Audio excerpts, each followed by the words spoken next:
Paris போகலாம்னு plan பண்றீங்களா? இப்போவே தலையில் லட்சம் கேள்வி ஓடுகிறதா? எங்க தங்குறது? இந்திய உணவு கிடைக்குமா? வெஜிடேரியன் சாப்பாடு கிடைக்குமா? என்ன பார்க்கலாம்? எப்படி பயணம் பண்றது? எப்படி மெட்ரோ அல்லது பஸ்ல எப்படி டிராவல் பண்றது? எப்படி டிக்கெட் வாங்குவது? 3 நாளில் அதிகமான இடங்களை பார்க்க வேண்டுமா? எப்படி பிளான் பண்றது? ஃப்ளைட் புக் பண்றதுக்கு முன்னாடியே உங்களுக்கு இந்த கேள்விகள் நிச்சயமாக மனதில் இருக்கும். நல்ல செய்தி என்னன்னா, நீங்க சரியான வீடியோ தான் பார்க்கிறீங்க. இந்த வீடியோவோட கடைசியில பாரிஸில் மெட்ரோ பஸ்ஸுக்கான டிக்கெட்டை வாங்குவது எப்படி மற்றும் இந்த ட்ரிப்புக்கான எவ்வளவு செலவாகும் என்ற ஒரு எஸ்டிமேட் கொடுத்திருக்கிறோம். மறக்காமல் கடைசி வரைக்கும் பாருங்கள்.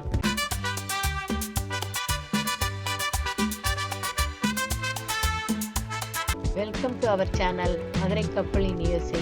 நாங்கள் சென்று வந்த பயண அனுபவத்தை உங்களிடம் பகிர்ந்து கொள்ள ஆசைப்படுகிறோம். நாங்கள் பாரிஸுக்கு 3 நாள் ட்ரிப் போயிருந்தோம். நாங்கள் தங்கிய ஹோட்டலுக்கு அருகிலேயே ஏகப்பட்ட இந்தியன் ரெஸ்டாரண்ட் இருக்கிறது.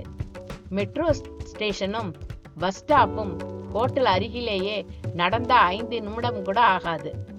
பார்க்க வேண்டிய இடங்கள் எல்லாத்தையும் பட்டியலிட்டு 3 நாள் ட்ரிப்புக்கான முக்கியமான இடங்களை செலக்ட் செய்தோம். நாங்கள் 2 நாள் பாரிஸ் நகரத்துக்குள்ளேயே சுற்றினோம்.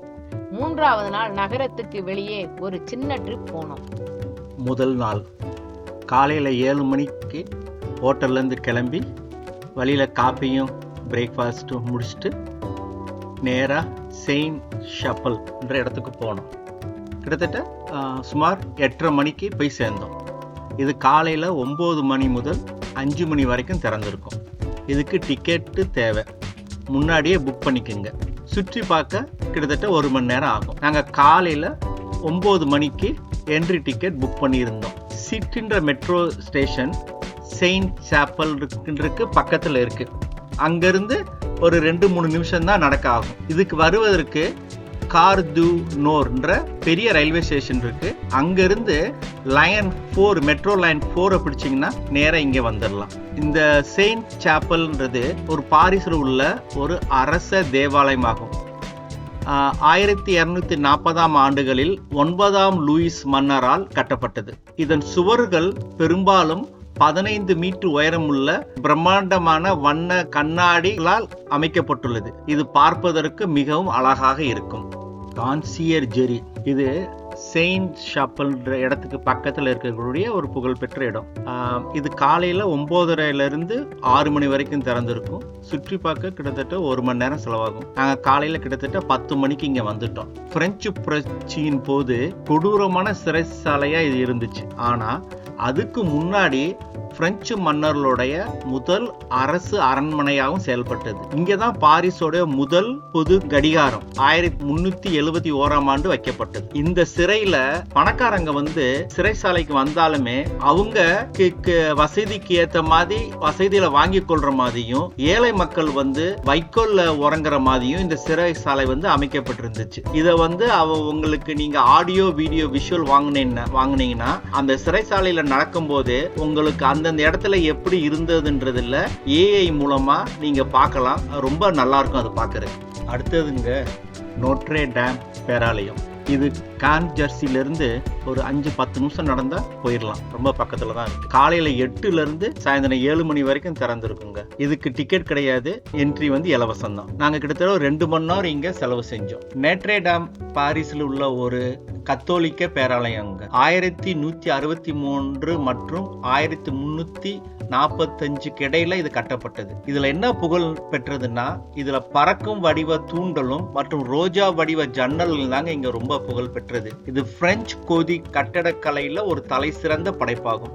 உங்களை எல்லாத்துக்கும் தெரியும், 2019ஆம் ஆண்டுல ஒரு பெரிய தீ விபத்துல இந்த பேராலயம் செதிஞ்சு போச்சு. இந்த கோபுரம் எல்லாத்துக்குமே தெரியும். அதுக்கப்புறம் 224ஆம் ஆண்டு அதை புதுப்பிச்சு மக்கள் பார்வைக்கு திறந்திருக்காங்க. நீங்க போனீங்கன்னா ரொம்ப பார்க்க வேண்டிய, ரொம்ப நல்லா இருக்கும். இது ஒரு பெரிய பழமையான கத்தோலிக்க பேராலயங்கள். இங்கே நிறைய இந்திய உணவகங்கள் பக்கத்தில் இருக்கு.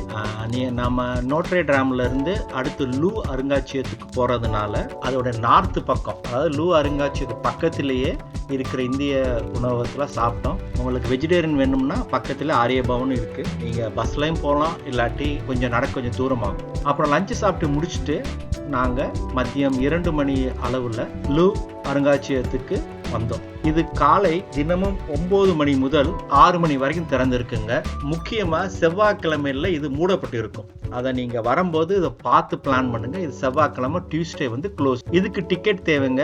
நீங்க முன்னாடியே ரிசர்வ் பண்ணீங்க, புக் பண்ணுங்க, இல்லாட்டி ரொம்ப கஷ்டம் டிக்கெட் கிடைக்கிறது. இந்த அருங்காட்சியகம் உலகிலேயே மிகப்பெரிய கலை அருங்காட்சியகம், வரலாற்று சிறப்பு மிக்க நினைவு சின்னமாக திகழ்கிறது. முதலில் 12ஆம் நூற்றாண்டில் ஒரு கோட்டையாக இது கட்டப்பட்டுச்சுங்க.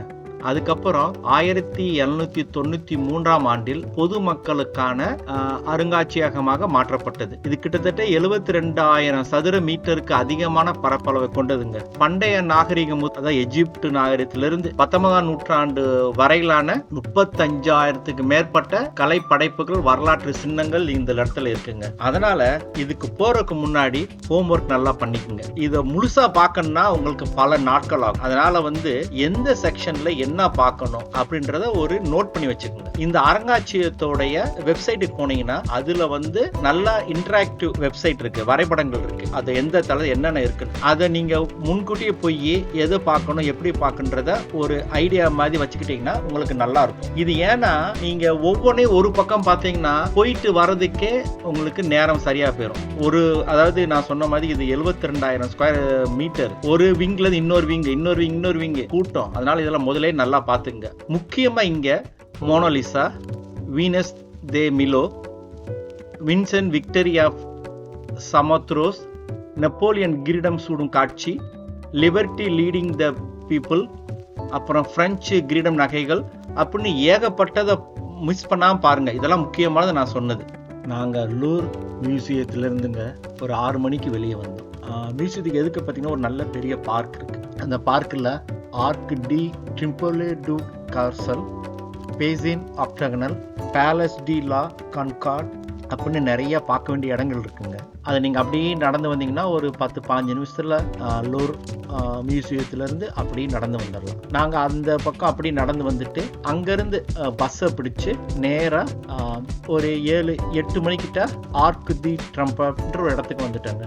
இதுதான் ஒன் ஆஃப் த ரொம்ப இம்பார்ட்டன்ட் பிளேஸுங்க. இது வந்து நம்ம இந்தியா கேட்டு மாதிரி இருக்கும். இங்கே தான் எப்படி நம்ம இந்தியா கேட்டில் ஜனவரி 26 ஆர்மி பரேட் நடத்துகிறாங்களோ அதே மாதிரி இந்த கேட்டை சுற்றி இருக்க ரோட்டில் தான் அங்கே பரேட் நடக்கும். இங்கேயும் ஒரு அணையா ஜோதி ஒன்று எரியுங்க, நம்ம இந்தியா கேட்டில் எரியிற மாதிரி. இது வந்து காலை 10 மணிலேருந்து இரவு 10:30 வரைக்கும் திறந்து இருக்குங்க. 1 மணி நேரம் போகும் சுற்றி பார்க்குறதுக்கு. ஒரு மெட்ரோ லைன் வந்து லைன் நம்பர் 1 மெட்ரோ ஸ்ட்ரைட்டாக கருசிலிருந்து இங்கே வந்துடுங்க. இதுக்கு டிக்கெட் தேவை, முன்னாடியே டிக்கெட்டை புக் பண்ணிடுங்க. எல்லாருமே ரோட்டை கிராஸ் பண்ண பார்ப்பாங்க, அதை தப்பா பண்ணாதீங்க, ஏன்னா இது ரொம்ப டிராஃபிக்காக இருக்கும். கீழே வந்து அண்டர் கிரவுண்ட் இருக்கு, அந்த அண்டர் கிரவுண்ட் வழியாக நேராக நீங்கள் ஆர்ச்சுக்கு போயிடலாம். இந்த ஆர்ச் வந்து 1806ஆம் ஆண்டு முதல் நெப்போலியனால கட்டப்பட்டதுங்க. இது புரட்சி நெப்போலியன் போரின் போது பிரெஞ்சுக்காக போரிட்ட உயிர் நீத்தவர்களை கௌரவிக்கிறதுக்காக கட்டப்பட்டது. இது மேலே போறதுங்க 284 படிகளை கொண்ட ஒரு சுழல் படிக்கட்டு இருக்கு. அது போக ரொம்ப நல்லா இருக்கும். மேலே போனீங்கன்னா உயரத்துல இருந்து இதை சுத்தி 12 பிரம்மாண்ட சாலைகள் வந்து அப்படி ஒன்று சேர்ற மாதிரி இருக்கும். அதை பார்க்கவே நல்லா இருக்கும். அதே நேரம் அங்கிருந்து ஈஃபில் டவரு, லூர் அருங்காட்சியகம் மற்ற எல்லாத்தையும் மேலே அழகா பார்க்க முடியும்.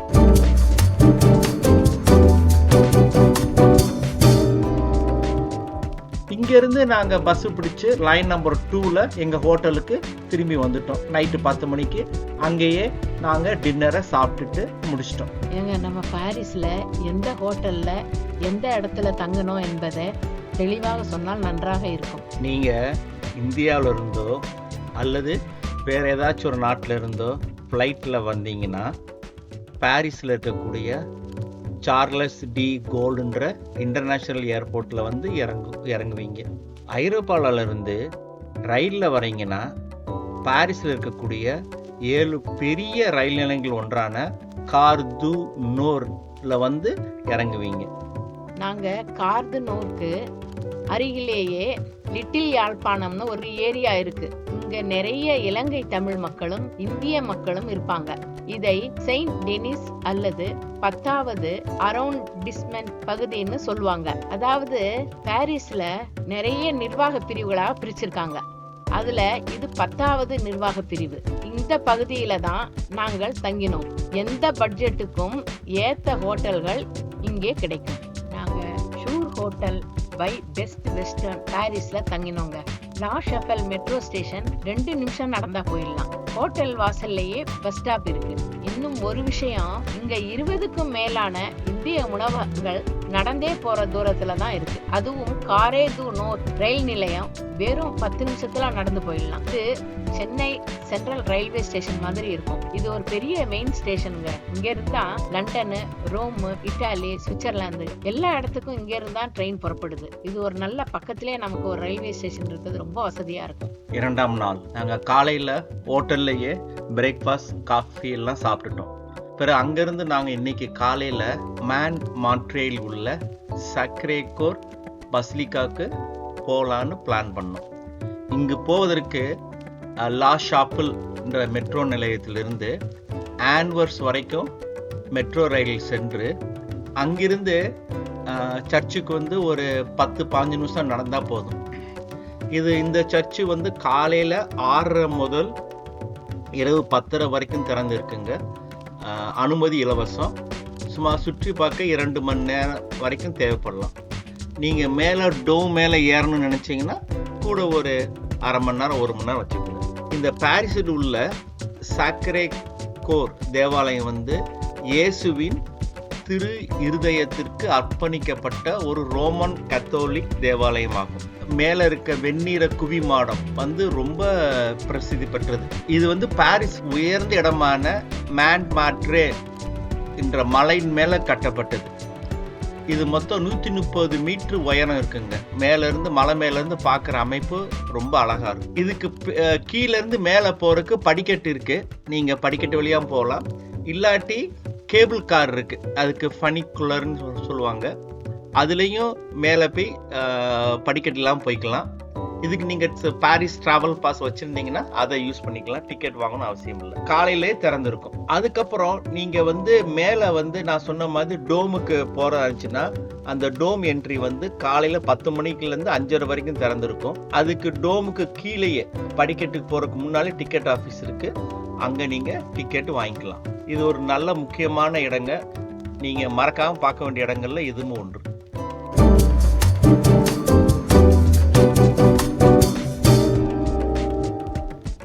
மதியம் 12 மணி வாக்கிலங்க பாரிஸில் அமைந்துள்ள ஓப்ரா கார்னியர் என்ற ஒரு புகழ்பெற்ற நாடக அரங்கத்துக்கு போனோங்க.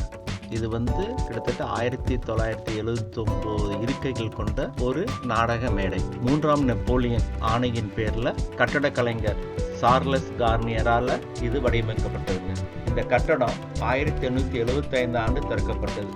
பொதுமக்கள் பார்வைக்கு இன்னமும் கட்டடம் தினமும் திறந்திருக்கும். இது நீங்க உள்ள போனோன்னு பிரம்மாண்டமான படிக்கட்டுன்னு சொல்லுவாங்க, கிராண்ட் ஸ்டேர் கேஸ். அது நடந்து போக ரொம்ப நல்லா இருக்கும். அப்புறம் ஆடம்பர வரவேற்பு பகுதிகள், அப்புறம் உள்ள இருக்க ஆடிட்டோரியம் எல்லாம் நேர்ல பார்க்கலாம். இதுல இருக்க ஹால்ல இருக்கக்கூடிய லைட்ஸு, அதுல இருக்க ஆர்ட் இதெல்லாம் பார்க்கறதுக்கே கண்கொள்ளா காட்சியா இருக்குங்க. ரொம்ப நல்லா இருக்கும் உள்ள போய் பார்க்கறதுக்கு. அந்த காலத்துல இருந்த ராஜாக்களுக்காக கட்டப்பட்ட ஒரு பெரிய அலங்கார மேடை. இதுக்கு போறதுக்கு டிக்கெட் வாங்கணுங்க. நீங்க முன்கூட்டியே டிக்கெட் வாங்கிட்டீங்கன்னா வசதியா இருக்கும். ஆன்லைன்ல டிக்கெட் வாங்கிடலாம். இந்த திரையரங்கு வந்து காலையில 10ல இருந்து 5 மணி வரைக்கும் திறந்திருக்கும். இது சுற்றி பார்க்க கிட்டத்தட்ட ஒரு மணி நேரம் தேவைப்படுங்க. ஆனா முக்கியமான நாள்கள்ல ஏதாச்சும் ஃபங்க்ஷன் இருந்துச்சுன்னா டிக்கெட் கிடைக்கிறது கஷ்டம். இது செக்ரே ஹார்ட் பசிலிக்கால இருந்து நேர மெட்ரோ ஸ்டேஷன் இருக்குங்க. இங்க ஓப்ரா கார்னர் வர்றதுக்கு கிட்டத்தட்ட ஒரு 30 நிமிஷம் ஆகும். அதுக்கேற்ற மாதிரி நீங்க பிளான் பண்ணிக்கோங்க.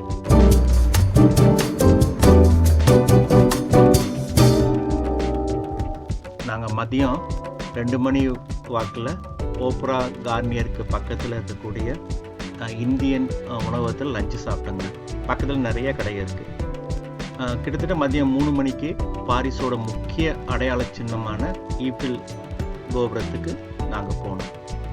பாரிஸ் வந்தால் இதை பார்க்காம யாரும் இருக்க மாட்டாங்க. இதுதான் பார்க்க வேண்டிய இடத்துலையே முதல்ல வர்றது வந்து ஈஃபில் டவர் தான். இந்த ஈஃபில் டவருங்க 1887 1889 வரைக்கும் ஒரு உலக கண்காட்சிக்கான என்ட்ரன்ஸாக கட்டப்பட்டது. இது 1083 அடி உயரம், அதாவது கிட்டத்தட்ட 330 மீட்டர் உயரம் கொண்டதுங்க. இந்த கோபுரத்தில் 1665 படிக்கட்டுகள், 3 தளங்கள் இருக்கு. இது கட்டமைப்பு சுமார் 50 மைல் நீளமுள்ள மின்சார கேபிள்கள் பொருத்தப்பட்டுள்ளதுங்க. இந்த உச்சியில் 120 ஆண்டனாவும் 25 லட்சத்துக்கு அதிகமான ரிவெட்டுகள் இணைக்கப்பட்ட 18,000 இரும்பு பாகங்களை கொண்ட கோபுரம் உருவாக்கப்பட்டது. இது உண்மையிலே பார்க்க வேண்டிய இடங்க. ஈஃபில் டவரை ஃபோட்டோ எடுக்குங்க. பக்கத்துல இருந்து எடுத்தீங்கன்னா ஃபோட்டோ உங்களுக்கு நல்லா வராது, கொஞ்சம் தூரத்துலேருந்து எடுக்கணும், அப்போ தான் நல்லா அந்த ஃபுல் டவர் கிடைக்கும். தூரத்துலேருந்து ஃபோட்டோ எடுக்குங்க. ஈஃபில் டவருக்கு முன்னாடி ஒரு உயரமான இடம் இருக்கு, அதுக்கு பேர் வந்து ட்ராக்கோடோரோ பேலஸ்ன்னு சொல்லுவாங்க. அங்கேருந்து நீங்கள் பார்த்தீங்கன்னா ஈஃபில் டவர் வந்து ஃபுல்லாக தெரியும், ஃபோட்டோ எடுக்கவும் நல்லாயிருக்கும். நீங்கள் அங்கேருந்து மெதுவாக அப்படியே இறங்கி நடந்து ஒரு பார்க் மாதிரி இருக்கும், அது மேலே அப்படியே நடந்துக்கிட்டே ஃபோட்டோ எடுக்க ஈஃபில் டவர் கொஞ்சம் கொஞ்சமாக பெருசாகிட்டே இருக்கும். வீடியோ எடுக்கவும் ரொம்ப நல்லாயிருக்கும். இந்த இடத்துக்கு எப்படி வர்றதுன்னா, நீங்கள் ஓப்பரா பேலஸ் பார்த்து முடிச்சுட்டு அங்கேருந்து நேராக டெரக்கோடோரோ அப்படின்ற மெட்ரோ ஸ்டேஷன் இருக்குது, அதுக்கு நீங்கள் வந்துடலாம். அது ஒரு கிட்டத்தட்ட 20 நிமிஷம் ஆகும் ஓப்பரா கேனியர்லேருந்து இங்கே வந்து சேர்றதுக்கு. இந்த ஈஃபில் டவர் போகிறதுக்கு டிக்கெட் தேவைங்க. இதை முன்னாடியே புக் பண்ணிக்கோங்க. இந்த டிக்கெட் இங்கே 60 டேஸ் முன்னாடி தான் ஓப்பன் ஆகும். இப்போ நம்ம சினிமா டிக்கெட் மாதிரி ஓப்பன் ஆன உடனே புக் ஆகி போயிருங்க. அதுவும் சம்மர் நேரத்தில் ஃபியூ செகண்டில் புக் ஆயிரும். அதனால் நீங்கள் முதலே புக் பண்ணிக்கோங்க, ரொம்ப முக்கியம் டிக்கெட் இங்கே கிடைக்கிறது. இதில் வந்து லிஃப்ட் இருக்குங்க, நடு தளத்துக்கு போகிறதுக்கு ஒரு லிஃப்ட், அதுக்கு தனி டிக்கெட் புக் பண்ணிடுங்க. நடந்து போகிறதுக்கு ஸ்டேர் கேஸும் போனால் அதுக்கு போனால் டிஃப்ரெண்ட் டிக்கெட்டு. இப்போ நடுத்தளத்துலேருந்து உயரமான தளத்துக்கு மேலே போகிறதுக்கு இன்னொரு லிஃப்ட் இருக்குது, அதுக்கு டிக்கெட்டு தனி. அதுக்கு நீங்கள் நேரத்தை பார்த்து புக் பண்ணிக்கங்க. நாங்கள் சாயந்தரம் 4 மணிக்கு புக் பண்ணோம், அழகாக பார்த்து முடிச்சுட்டு திரும்பி வந்துட்டோம்.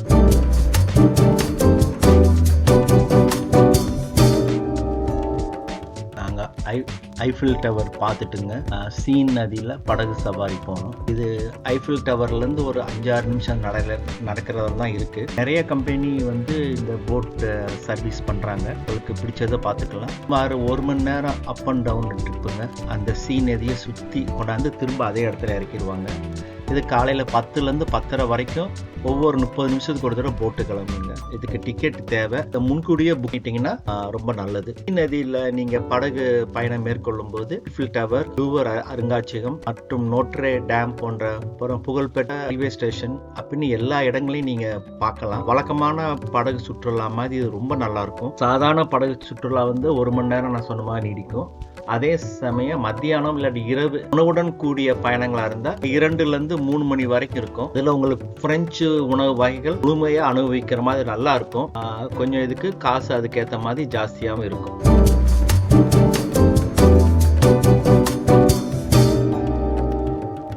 நாங்கள் சீன் நதியில் போட்டு பயணத்தை முடிச்சுட்டு அப்படியே ஹோட்டலுக்கு போயிட்டோங்க நைட்டு டின்னர் சாப்பிட. மறுபடியும் ஈஃபில் டவருக்கு வந்தோம், ஏன்னா ராத்திரி லைட் பார்க்குறதுக்கு. அது சன்செட் ஆனோன்னா லைட் போடுவாங்க, ஒவ்வொரு மணி நேரத்துக்கும் 5 நிமிஷம் அந்த லைட் எரியும், ரொம்ப நல்லாயிருக்கும் பார்க்குறதுக்கு. இதுக்கு முதல்ல வந்த மாதிரி ரோக்கடோரோ சதுக்கத்தில் வந்தீங்கன்னா அங்கேருந்து பார்க்க தான் ரொம்ப நல்லாயிருக்கும். அது மெட்ரோ ஸ்டேஷன் பக்கம். முடிஞ்ச உடனே அதே மெட்ரோ ஸ்டேஷனில் இறங்கி திரும்ப ஹோட்டலுக்கு போயிடுவோம். இப்போ நாங்கள் தங்கி இருந்த இடம் செயின்ட் மார்ட்டின் மற்றும் அதை சுற்றி உள்ள இடங்கள்ல ரொம்ப ஏரியாவில் எல்லாம் சேஃபாக தாங்க இருக்குது. அங்கே வந்து வன்முறை குற்றங்கள்லாம் ரொம்ப கம்மியாக தான் இருக்குது. அங்கே சும்மா அந்த மாதிரி கலாட்டா அது இதெல்லாம் வன்முறைகள்லாம் கிடையாது. நீங்கள் முக்கியமாக கவனிக்கணும்னா பிக் பாக்கெட் அடிக்கிறவங்க கொஞ்சம் இந்த இடத்துல கொஞ்சம் நம்ம கேர்ஃபுல்லாக இருந்துக்கணுங்க. அதுவும் குறிப்பாக பார்த்தீங்கன்னா நிறைய கூட்டம் இருக்கிற ஏரியா, மெட்ரோ இருக்கிற ஏரியா, மெட்ரோவில் அந்த இடங்கள்லாம் நம்ம வந்து ரொம்ப ஜாக்கிரதையாக இருந்துக்கிறது ரொம்ப நல்லது. ரொம்ப ராத்திரி நேரத்துலேயும் நமக்கு ரொம்ப கவனம் முக்கியம். 3வது நாள் நாங்கள் வெர்சாய் அரண்மனைக்கு பார்க்க போனோங்க. இதை ஃப்ரெஞ்சில் ஷாட்டோ து வெர்சாய்ன்னு சொல்லுவாங்க. இது பாரிஸ்லேருந்து கிட்டத்தட்ட 25 கிலோமீட்டர் தூரத்தில் இருக்குங்க. சுமார் 30 நிமிஷம் கார் பயணம். எங்கள்கிட்ட ரெண்டல் கார் இருந்ததுனால நாங்கள் காரை ஓட்டிட்டு போயிட்டோம். இதே நீங்கள் பப்ளிக் டிரான்ஸ்போர்ட்டில் போகிறாச்சுன்னா 1.5 மணி நேரத்தில் 2.5 மணி நேரம் ஆகும். அரண்மனைக்கு அருகிலேயே ஷாட்டோ து வெர்சாய் அப்படின்ற ஒரு ரயில்வே ஸ்டேஷன் பேருங்க அது. அங்கேருந்து 10 நிமிஷத்தில் நடந்தீங்கன்னா ரயில்வே ஸ்டேஷன் வந்துடலாம். இந்த வெர்சாய் அரண்மனை வந்து உலக புகழ் பெற்ற யுனெஸ்கோ உலக பாரம்பரிய தலமாகுங்க. பிரெஞ்சு முடியாட்சியின் நினைவு சின்னமாகவும் இது விளங்குகிறது. ஆரம்பத்தில்ங்க 13ஆம் லூயி மன்னர் ஒரு சாதாரண வேட்டையாடக்கூடிய விடுதியாக தான் இதை கட்டியிருந்தார். அதுக்கு பிறகு சூரிய மன்னர் 14ஆம் லூயி இது அரசவை நடத்துறதுக்கும் அரசாங்க அதிகாரத்தை மையப்படுத்துவதற்குமான ஒரு ஆடம்பர அரண்மனையாக மாற்றினார். இது மொத்தங்க 800 ஹெக்டேர் பரப்பளவு கொண்ட ஒரு பிரம்மாண்ட தோட்டத்தை கொண்டிருதுங்க. ஆண்டுதோறும் கிட்டத்தட்ட 80 லட்சத்துலேருந்து 1 கோடி மக்கள் இதை பார்க்குறாங்க. வெர்சாய் அரண்மனைக்கு பார்க்க டிக்கெட் தேவைங்க. முன்கூடியே புக் பண்ணிக்கோங்க. ஒரு 3லேருந்து 4 மணி நேரம் சுற்றி பார்க்க ஆகுங்க. இது வந்து அரண்மனையும் தோட்டமும் ரெண்டும் பார்க்க வேண்டிய இடம். ரொம்ப நல்லா இருக்கும். நீங்கள் அரண்மனையை பார்த்துட்டு தோட்டத்தை பார்க்க போகலாம். தோட்டத்தை பார்க்குறதுக்கு வந்து ஒரு சின்ன ட்ரெயின் மாதிரி வண்டி இருக்குங்க. அதில் சுற்றி தோட்டத்தை கொண்டு காமிப்பாங்க. இது உண்மையிலே பார்க்க வேண்டிய இடம். இதை பார்த்து முடிச்சுட்டு நாங்கள் சாயந்தரம் ரிட்டர்ன் பாரிஸு திரும்பி வந்துட்டோம்.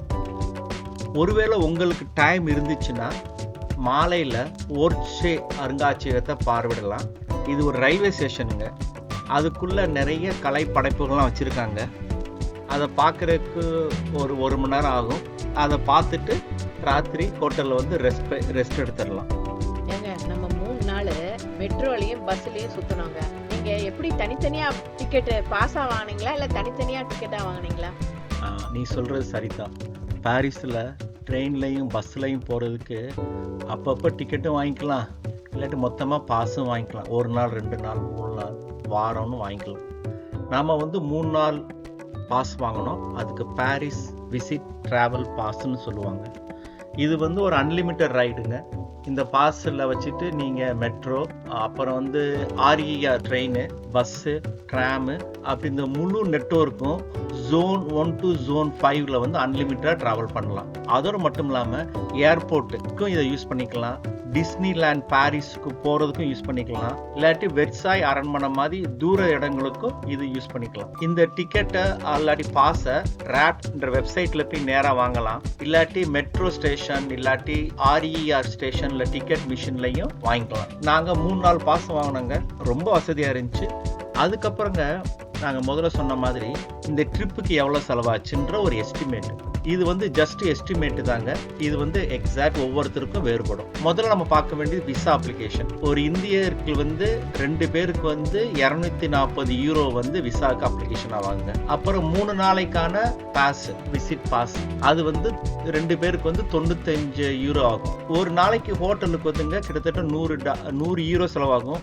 இது வந்து நீங்க போற நேரத்தை பொறுத்து மாறுபடும். இது ஒரு ஜஸ்ட் எஸ்டிமேட் தான். நாங்க 4 இரவு தங்கி இருந்தோம். 400 யூரோ ஆச்சு. அடுத்து நம்ம சாப்பிட்றதுக்கு வந்து ஒரு நாளைக்கு வந்து ஒரு வேலைக்கு வந்து 20லேருந்து 25 யூரோ வரைக்கும் செலவாகுங்க. இது வந்து எந்த ஹோட்டல் சாப்பிட்றீங்க அதை பொறுத்தது. மொத்தமாக இருவருக்கு வந்து ஒரு 500 யூரோ வந்து இந்த டூர் முழுதும் செலவாகும். அதுக்கப்புறம் நம்ம சுற்றி பார்க்குற இடங்க. இதில் செயின்ட் சாப்பலுக்கு வந்து 2 பேர்த்துக்கு வந்து 50 யூரோ டிக்கெட்டு. லூர் அருங்காட்சியகத்துக்கு வந்து 2 பேர்த்துக்கு வந்து $60 டிக்கெட்டு. அப்புறம் வந்து ஆர்க்டியோ ட்ரம்ப் இதுக்கு வந்து 2 பேர்த்துக்கு 32 யூரோ டிக்கெட்டு. அப்புறம் வந்து ஓப்ரா கார்னியர் இதுக்கு வந்து 2 பேர்த்துக்கு வந்து 70 யூரோ டிக்கெட்டு. அப்புறம் ஐஃபில் டவருக்கு வந்து 2 பேர்த்துக்கு வந்து 75 யூரோ டிக்கெட்டுங்க. அதுக்கப்புறம் சீன் நதியில படகு சவாரி போறதுக்கு வந்து 2 பேர்த்துக்கு 40 யூரோ டிக்கெட்டுங்க. இது வந்து சாதாரண இதுதான். நீங்க லஞ்ச் டின்னர் எடுத்தீங்கன்னா டிக்கெட் கூடும். இது போக மற்ற செலவுங்க, பரிசு வாங்குறது ஒரு 750 யூரோன்னு வச்சுக்கலாம். நம்ம சென்னையிலேருந்து பாரிஸுக்கு வர்றதுக்கான விமான கட்டணம் ஒரு நபருக்கு வந்துங்க கிட்டத்தட்ட 800 யூரோலேருந்து 1000 யூரோ வரைக்கும் இருக்கும். அது சீசனை பொறுத்தது. 2 பேர்த்துக்கு ஒரு உதாரணத்துக்கு வந்து 2000 யூரோ வச்சுக்கலாம். இது மொத்தமாக சேர்த்தோம்னா கிட்டத்தட்ட ஒரு 4000 யூரோ வந்து 2 பேர்த்துக்கு பாரிஸ், சென்னையிலேருந்து பாரிஸ் போயிட்டு வரைக்கும் செலவாகுங்க. இதை நம்ம இந்திய ரூபாயில பார்த்தோம்னா ஒரு சுமார் 4.5 லட்சம்லேருந்து 5 லட்சம் வரைக்கும் செலவாகும். இந்த யூரோ ட்ரிப்புக்கு ஒரு 2 பேர்த்துக்கு சென்னையிலிருந்து போயிட்டு வர 4.5 5 லட்சம் செலவாகும். அடுத்த நாள் காலை ரிட்டர்ன் ஃப்ளைட்டுக்கு நாங்கள் தயாராகி விட்டோங்க.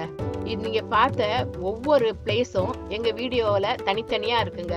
நீங்க எங்க மதுரை கப்பலின் USA சேனல்ல போய் பாத்தீங்கன்னா எல்லா பிளேஸுக்குமான வீடியோ தனித்தனியா இருக்குது. நீங்க இந்த வீடியோ உங்களுக்கு கண்டிப்பா பிடிச்சிருக்கும்னு நம்புறோம். நாங்க போன எல்லா ரூட்டுக்கும் உங்களுக்கு எப்படி போகணும், எப்படி வைக்கணும், நாங்க சொன்னது ஃபுல்லா உங்களுக்கு யூஸ்ஃபுல்லா இருக்கும்னு நம்புறோம். இதை உங்க ஃப்ரெண்ட்ஸுங்களுக்கெல்லாம் நீங்க ஷேர் பண்ணி எங்க மதுரை கப்பல் USA சேனலுக்கு நீங்க லைக் பண்ணி சப்ஸ்கிரைப் பண்ணுங்க. இன்னும் மற்றும் ஒரு வீடியோவில் சந்திப்போம். நன்றி, வணக்கம்.